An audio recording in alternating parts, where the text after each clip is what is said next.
Oke, kembali lagi ke video berikutnya, yaitu di sini kita akan membahas 12 prinsip animasi, yang dimana sekarang kita akan membahas mengenai follow through dan overlapping di sini.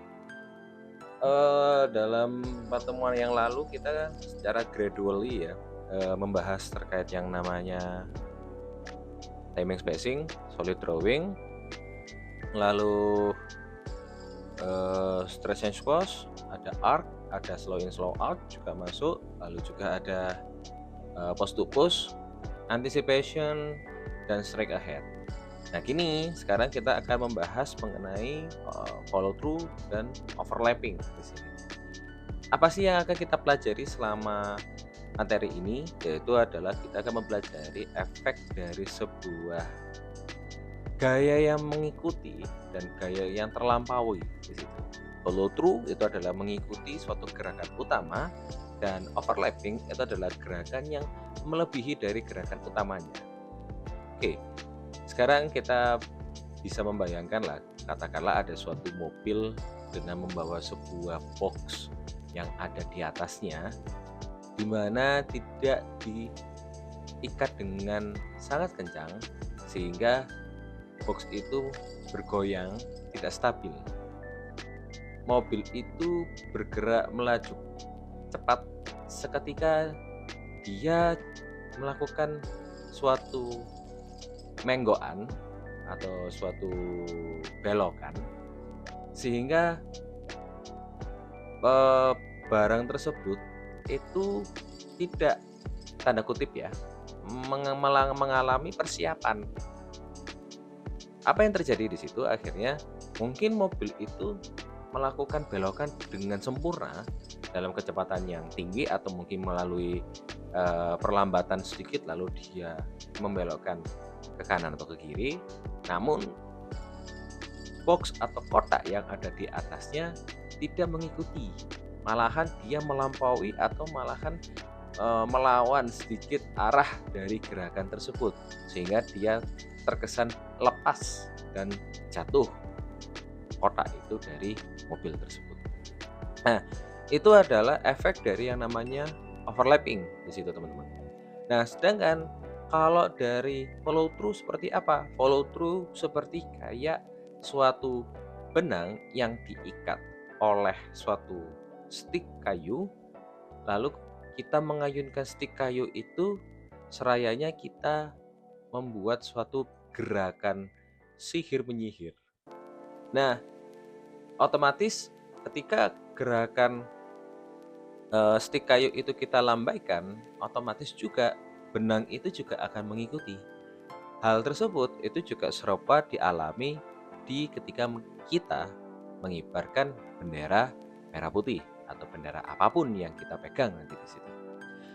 Itu konsep dari yang namanya follow through, teman-teman. Nah, di materi ini kita bisa membahas mengenai follow through dan overlapping langsung secara humanoid, yaitu adalah bisa dikatakan kayak tampilan ketika dia sedang apa ya, mendarat. Nah, itu lebih enaknya. Kita akan membuat suatu animasi gerakan dia mendarat, bisa dikatakan hero landing atau mungkin cliff landing atau mungkin jump landing dan sebagainya. Yang penting dia mendarat dengan berpose yang ikonik dan dia berdiri selayaknya dia ingin mempersiapkan sesuatu di situ. Nah, mungkin kalau misalnya di sini teman-teman bisa melihat ya, di sini saya sudah menyiapkan sebuah contoh pergerakan yang sudah teman-teman lihat di sini. Teman-teman bisa pelajari juga pergerakannya bakal seperti kayak gimana. Nanti juga bakal saya tampilkan seperti kayak gimana sih pergerakannya dan lain-lain sebagainya. Nah, kita bisa mempelajari di sini. So far kita terlihatnya mempelajarinya hanya sekedar, Bapak, ini hanya sekedar penerusan dari yang namanya post to post, anticipation, strike ahead, Pak. Apa perbedaannya? Oke. Sekarang di sini kita bisa memulai breakdown ya. Kita tidak perlu untuk banyak membahas mengenai ini dulu. Kita lebih fokus kepada tampilan ini dulu saja. Nah, sekarang saya akan coba play di sini. Nah, oke, mari kita bahas. Sekarang kita kembali lagi kepada solid drawing dan post to post ya. Dimana solid drawing dan post to post di sini sama halnya kita juga mempelajari bola yang dimana dia dari atas terus jatuh ke bawah. Di sini secara humanoid juga memiliki prinsip yang serupa. Dia di sini jatuh dengan keadaan siap mendarat. Lalu di sini otomatis dia melakukan landing, pose landing di sini. Nah, di sini adalah pose landing. Yang kita pelajari adalah ketika dia melakukan landing, ada gerakan pegas yang mengarah kepada overlapping dan follow through di sini. Nah, bisa teman-teman lihat di sini gerakannya dia sedikit mengalami namanya gaya pegas.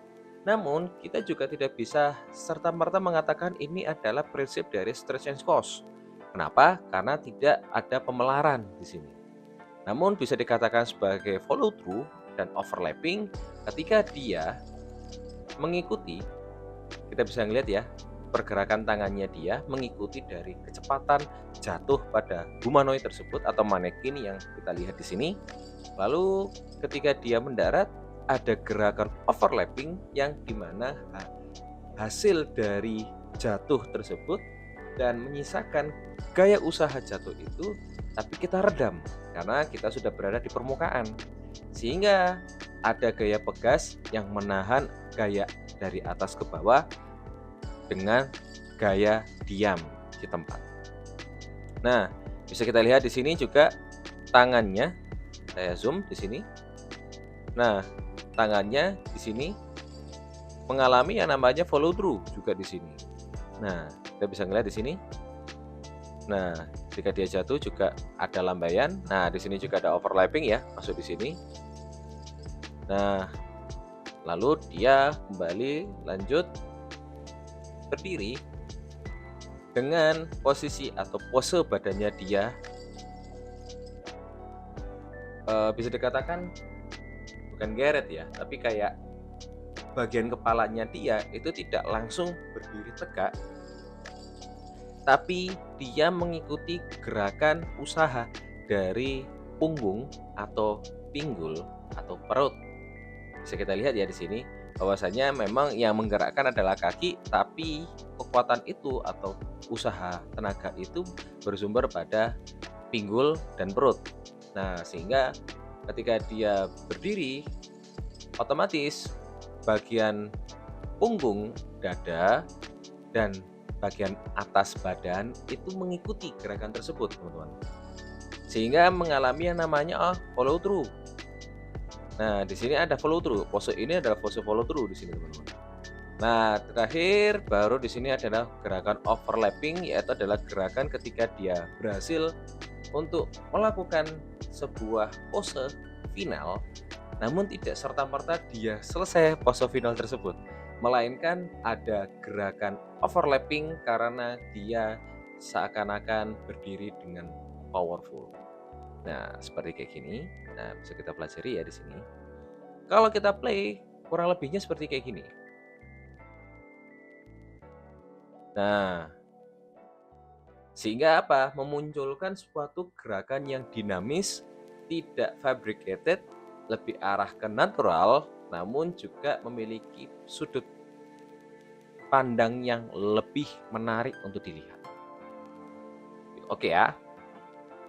Saya harap bisa memahami ini karena ini semakin kesini juga materinya juga semakin levelnya semakin meningkat. Jadi kalau teman-teman masih belum paham apa yang saya sampaikan, baiknya teman-teman pelajari ulang lagi dari video awal hingga video saat ini. Teman-teman coba telaahi lagi agar bisa mengikuti teorinya. Pada dasarnya akhirnya follow through dan overlapping berada di kondisi di mana dia menggerakkan sesuatu yang sifat awalnya pasif menjadi aktif dan berhenti dari aktif menjadi pasif di situ. Itu kunci dari follow through dan overlapping. Nah, sekarang kita akan melakukan semacam breakdown di sini.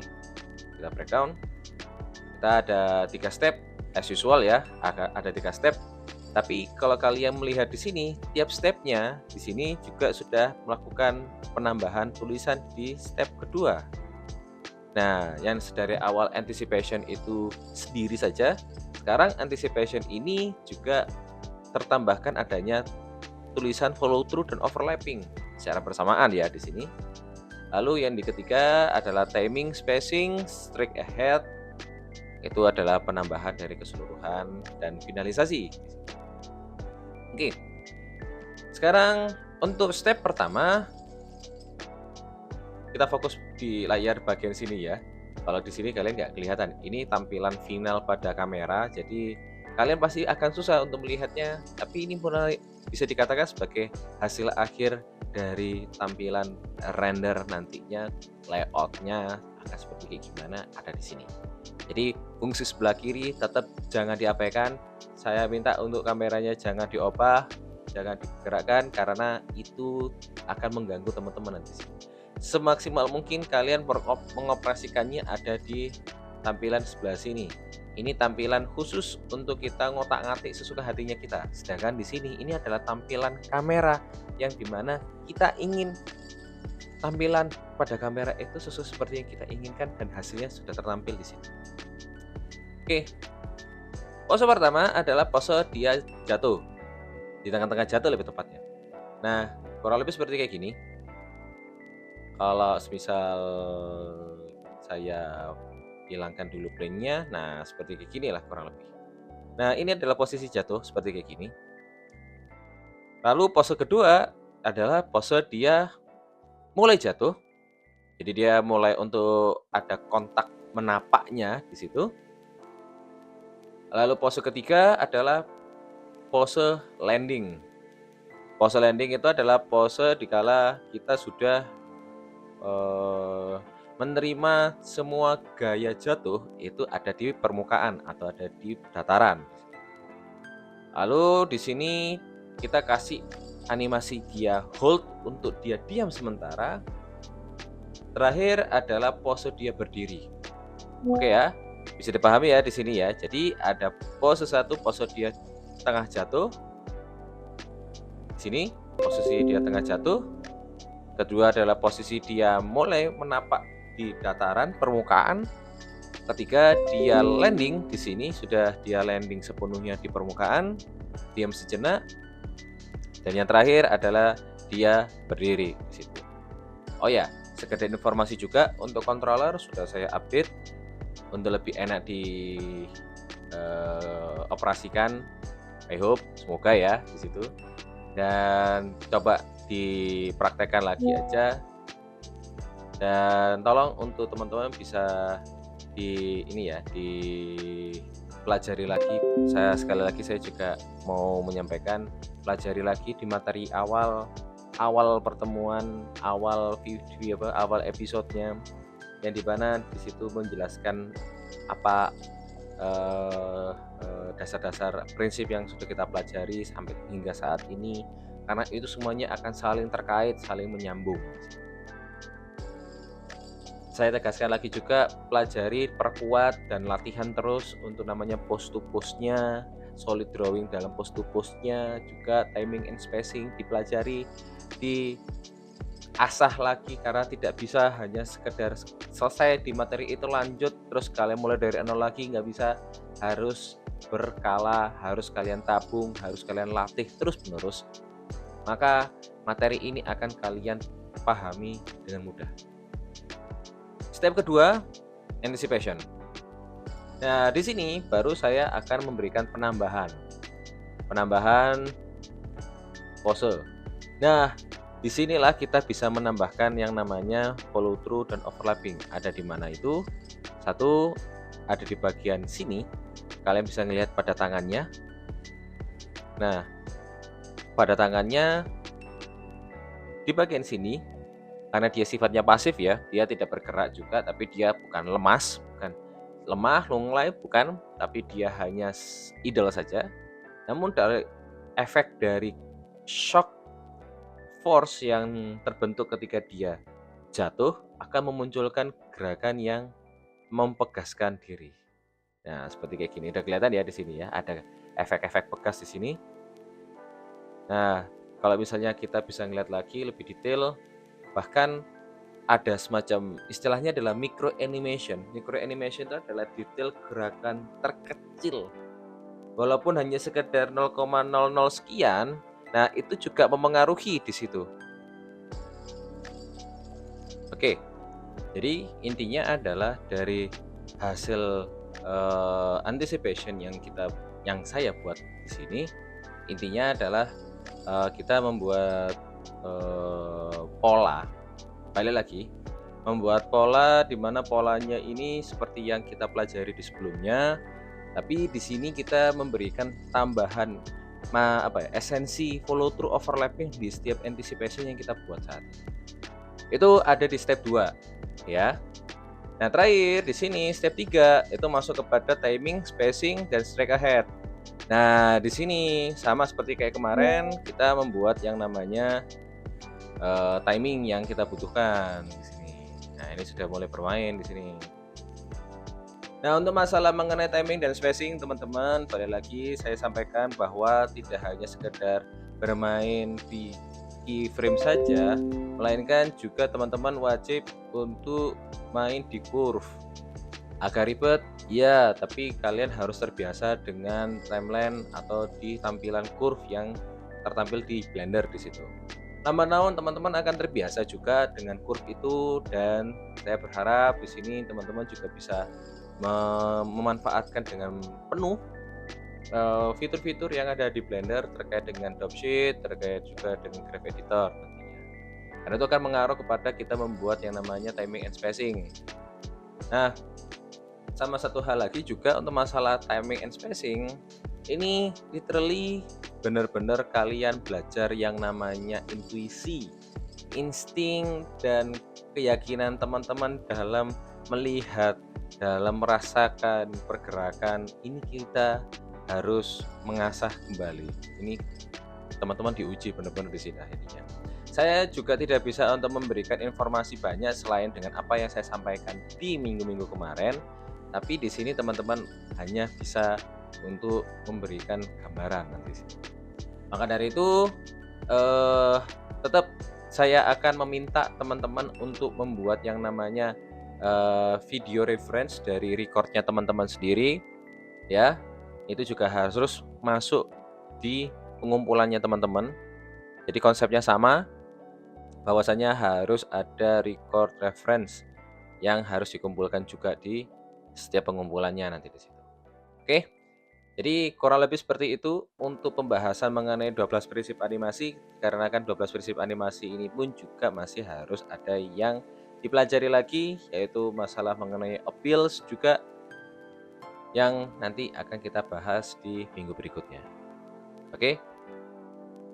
Sekiranya itu dulu saja. Terima kasih atas perhatiannya teman-teman, dan sampai jumpa di konten berikutnya. Dadah.